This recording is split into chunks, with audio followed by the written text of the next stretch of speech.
You're listening to Inside OUTA with Lois Moodley. Hi and welcome to this installment of Inside OUTA. I'm Lois Moodley, Head of Communications here at the organization Undoing Tax Abuse. OUTA is a proudly South African registered non-profit civil action organization. This is our third week on air and we've been introducing you to our leadership and what we've been up to. Today, I have a really exciting interview. We're talking to our Chief Operations Officer, Ben Theron.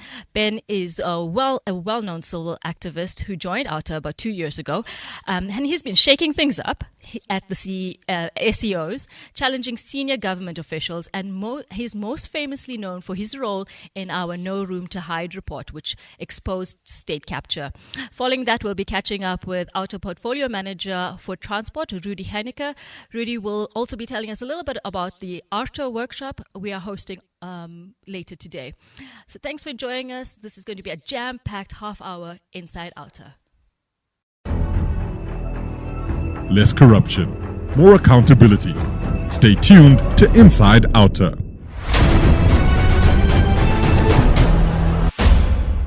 Joining us via Skype is our COO, Ben Theron. Ben, thank you for your time. Thank you for having me. First off, just tell us a little bit about what drew you to OUTA. Before I joined OUTA, I did various contracts on the company that I still own today with government. And as time went on, more and more it became obvious that you don't get contracts unless you pay. And my work then got less and less. And number two, once you've got work, a contract or two, you actually have to pay to get paid out of it. So your invoice would disappear. People are just not available to sign until you're willing to pay. And I just walked away. And I actually sued a government department for non-payment. And it took me about 2.5 years to get paid out. So when Wayne approached me, because we met each other previously, I was very intrigued, first of all. And then he started talking about the growth from e-tolls to the bigger fight against corruption. And I was very excited. And since me walking on board in November last year, my excitement has just grown and grown, and I am absolutely delighted to come to work on a daily basis. And we see your enthusiasm almost every day at the office. So you've had first-hand experience of corruption in government. Tell us a bit how you've used that in your role as CEO, and what is your role as COO? Well, as a service provider, you experience it firsthand. So you understand the workings and the language that's used, and kind of there are hints that they give you. So I understand that. And what I've done is I've brought that experience into OUTA, and we've grown OUTA since I walked on board of about 30 people to where we are today, 43. My specific role in OUTA is to make sure that, number one, we understand the environment, we identify where the problems are in government, and we focus on those that will give us the highest rate of return for society, not for OUTA. So that is my primary role. And then, of course, the people reporting to me would be the head of investigations. And in that context, what we have is whistleblowers speaking to us on a daily basis to make sure that we follow up on those and actually follow through, and making sure the information people share with us is in fact acted on. And we've had great success in that regard. Absolutely, and we've seen the results of it, one of which was a No Room to Hide report. And I mean, as COO, you played a pivotal role in exposing state capture. Can you tell us a little bit about the months leading up to the publishing of that report? Absolutely an exciting period in our lives. Somewhere at the end of May, roughly the 27th, 28th of May, I was attending an interview on SABC, Question Time, which we enjoy very much. And as I came out, there's a host of SMSs waiting there that says, please meet me at the hotel. And they gave me the hotel name. And I was sitting down and somebody dropped an envelope in my lap. And since then, when I got home, I opened up, there is a hard drive in it, and I had no idea what it is. And when we opened up, it was the leaks. I'm talking about the Gupta leaks. Wow. And it took me a day or three with my head of research. 2 or 3 of us sat around the table trying to understand exactly what it is. We then loaded this hard drive onto a system that can analyze, you can delve, it works typically like a Google. And it took us a day or two to do that. And the whole of June, we then had to unravel what's in this. And it's like a rabbit hole. Wow. You're in there and it's just a maze of information. We hardly slept. I mean, remember, I still have my job as COO. We were building up the civil network at the time called Future SA. And then in my part-time, if you can call it that, this effectively became a full-time job for a month. Because a day after us receiving this, the hard drive, for the whole 3 or 4 weeks, we were just busy with this. So we had to get the information out, put it in a format that we could understand, get our legal team, and we had senior counsel guiding us through the process where we, in fact, drew up a report. I think it's somewhere around 400 pages, just a report alone. And then this report had a host of annexures with proof. We went to Parliament on the 28th or 29th of June last year, telling them that, giving them the report called No Room to Hide, a precedent caught in the Act. And since then, OUTA has just blossomed. It was like an explosion, because suddenly Parliament took notice of us, and they took us seriously because the information we gave them was solid. Number two, we started talking to the Hawks and the MPA because we had evidence. We had evidence against SABC, Claudia Mutsaneng, and that we pursued. So across the board, I mean, it was beautiful how we could absolutely uncover information that exposed Zwane as a fraud and a corrupt person. And we took this to the Hawks and Parliament.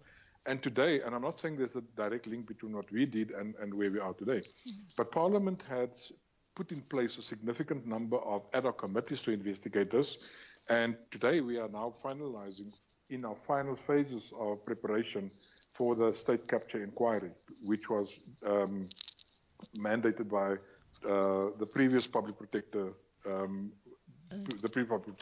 So that's wonderful to work, and we cannot keep up with the work. Absolutely fantastic.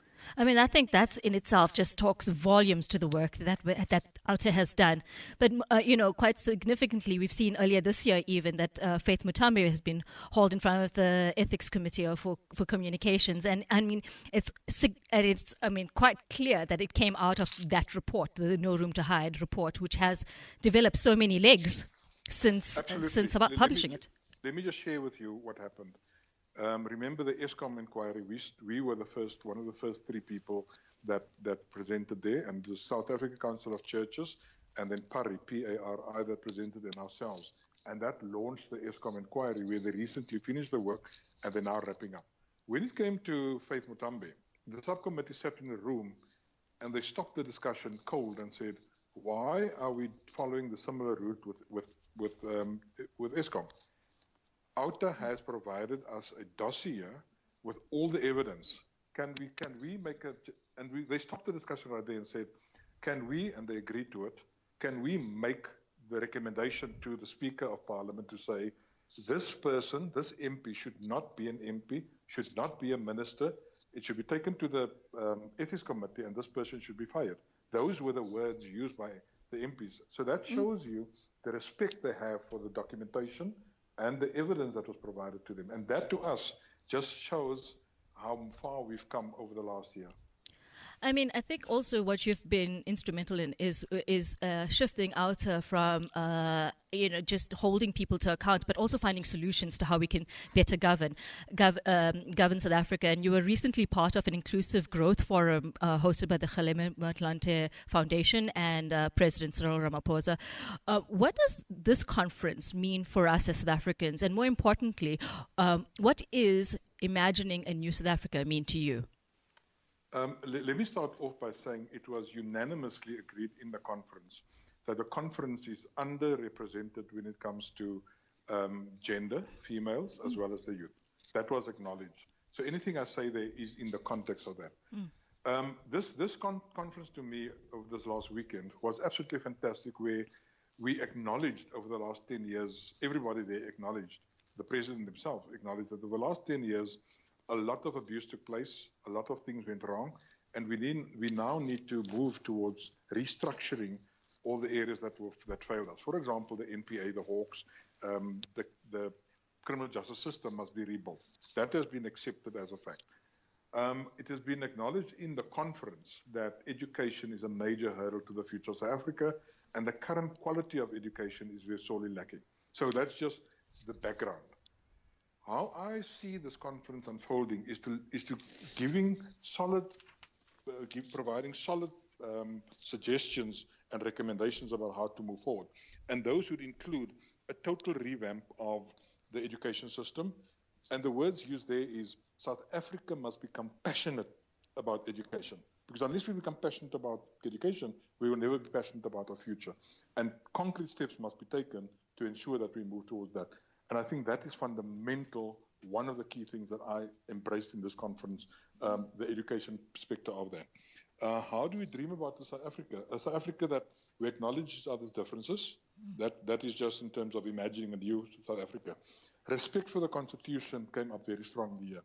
And it's a very simple philosophy for me, is that if we as South Africans adopt and embrace, everybody embraces the Constitution, you will find that 40 to 50% of our problems will disappear, because government will know what they ought to be doing, Parliament will know what they're doing, the President should know what they're doing, and then you have the Chapter 9 institution to hold these places to account. Citizens will know their rights, and they will hold government to account. So that's why it sounds very simplistic when I say, if we embrace the Constitution, things will start coming right. It is as simple as that, because the Constitution is undervalued in terms of the value it adds to our lives, and I think we should embrace it. I mean, in just taking that into account again, you've been very critical of the running of SOEs over the years, perhaps because they haven't been sticking to the Constitution themselves. Do you think now that the ship is turning around, and what are your impressions of Minister Pravin Gordhan and his role in public enterprises? Pravin Gordhan can only do as much as he's allowed to do under Sir Ramaphosa. And I want to start with Sir Ramaphosa. Sir Ramaphosa, what we appreciate about him is that he's a rule-based person. So he doesn't take shortcuts. And we get very frustrated because we're not making enough progress in the last 100 days. But you've got to appreciate that the fact that he's following rules means that it will take time. Other than Zuma just did what he wanted, ran roughshod over rules, and just made his own rules as he went along. We have to be rule-based society. And that's what we appreciate about Sir Ramaphosa. And if you look at just the calmness, number one, and the intelligence and just the maturity that Pravin Gordhan brings to the table. In the last few days, there was a full-on, not a strike, but it was a walkout of people in Eskom, and almost immediately there was a blackout because Eskom said zero increases.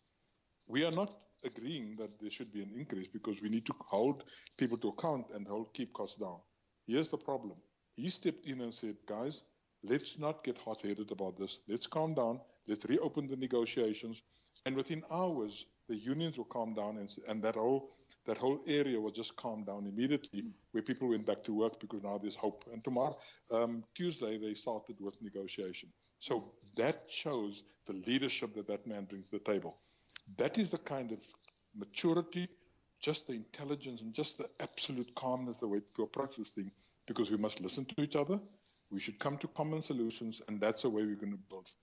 I want to just conclude that portion by saying we should not underestimate the absolute damage that was caused over the last 10 years. It's been 10 years, but I suspect it will take decades to come out of the rut where we came from, because this country in real terms is bankrupt. If you look at the debt owed by SOEs, it is huge. We're looking at probably just Eskom alone to the tune of 500 billion rand. Wow. Just the Eskom alone. If you look at Transnet, SAA, everywhere else, it's a significant amount of debt that we must get out of the hole and move forward. Hopefully we can repatriate some of the money, but we'll never repatriate all the money. But it's a long, hard road to South Africa's recovery, and we need everybody's commitment to meet the objectives set in that road, to at least have a future for our children. We're going to take a quick break, and we'll be back with Theron. Engage in active citizenry. Join us weekly on Inside OUTA. I'm so glad to be talking to Theron, our COO at OUTA. Ben, we could talk to you all day, but we have got just a few more minutes. So quickly, can you just tell us what projects are you most excited about that we have on our desk currently? Well, we have been working on Transnet for a while, and over the last 2 to 3 weeks, there's a lot of information that came out of Transnet. And remember, Brian Molefe was there as well, and he broke that place before he moved over to Eskom. So Transnet is on the top of our list. if you look at SARS, South Africa Revenue Service, it's a critical component of South Africa that we needed money to rebuild South Africa going forward. So that is critical for me as well. And if those two, if we start looking at those, because Eskom has been ventilated to a large extent, and I think that we can just allow to go forward. So I'm comfortable that if I speak about Transnet and SARS, your listeners will understand the magnitude of just the size of what we're busy with. Lastly, what is your vision for OUTA'S operations? It would be absolutely wonderful if an organization like OUTA didn't need to exist. But if you look at the damage that has been caused, the road that's flying ahead, I think that more and more we will partner with government to rebuild the state. And if you look at what happened over the weekend, the Premier of Gauteng very specifically said, we need to partner with civil society to build South Africa. They're not our enemies. They want to build South Africa, and we need to partner with them. I'm hoping that OUTA will be an organization that government at all levels and all departments can in fact partner with us so that we can rebuild this country. We are proud South Africans, and we want to make South Africa a beautiful place to live in for all of us. Well, Ben, with you at the helm, I'm sure we're going to get there, and we've been really excited to have you on the show. We're looking forward to hearing more from you over the weeks, and we know that you'll be guest hosting some of the shows coming up. We could talk to you forever because you are a wealth of knowledge. So thank you again for your time and for keeping us informed. Thank you for having me. Good day. Stay well. Thank you. We'll be taking a short song break, and we'll be connecting with Rudi Heyneke, our OUTA Portfolio Manager for Transport, on the other side of that. You're listening to Inside OUTA with Lois Moodley.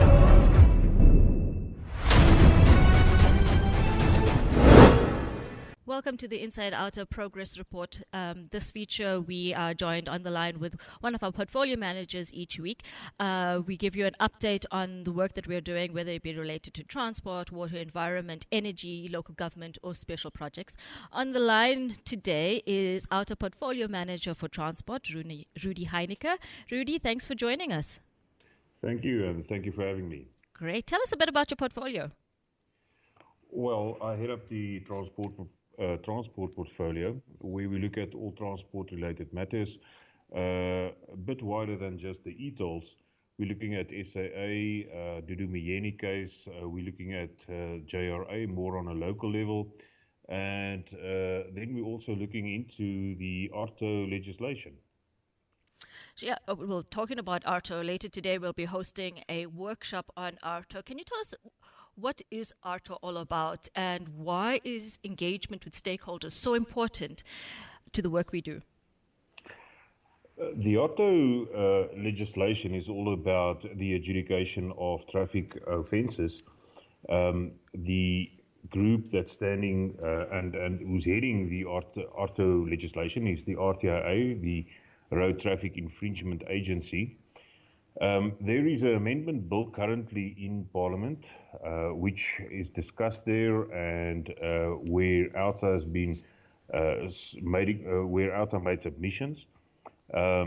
We are engaging with important role players and stakeholders on this matter with the RTIA present, so that we can compile a comprehensive document where real important stakeholders like the road freight associations, car rental associations, taxi associations, and so forth can have their voice and can have their say, and we can discuss this with the RTIA present, and we can submit a thorough document to Parliament. Right. Rudi, I'm so sorry we're running out of time. So can you just tell us a little bit more about what else you're focusing on at the moment in your portfolio, including e-tolls?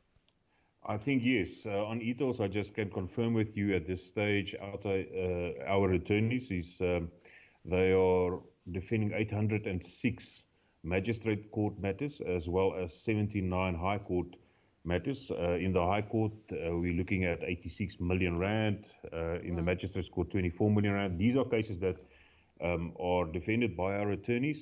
We are busy with the test case. Pleadings is closed, and we are waiting for the Deputy Judge President to appoint a case manager.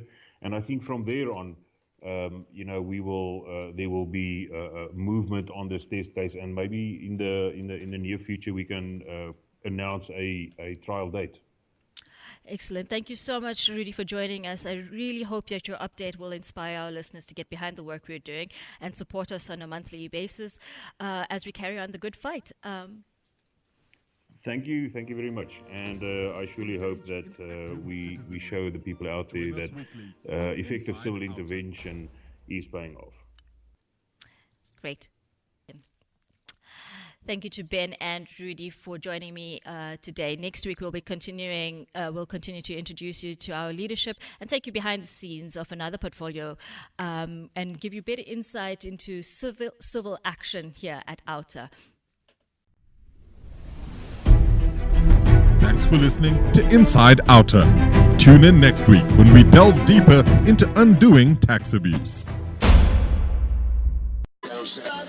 Harnessing the power of talk radio.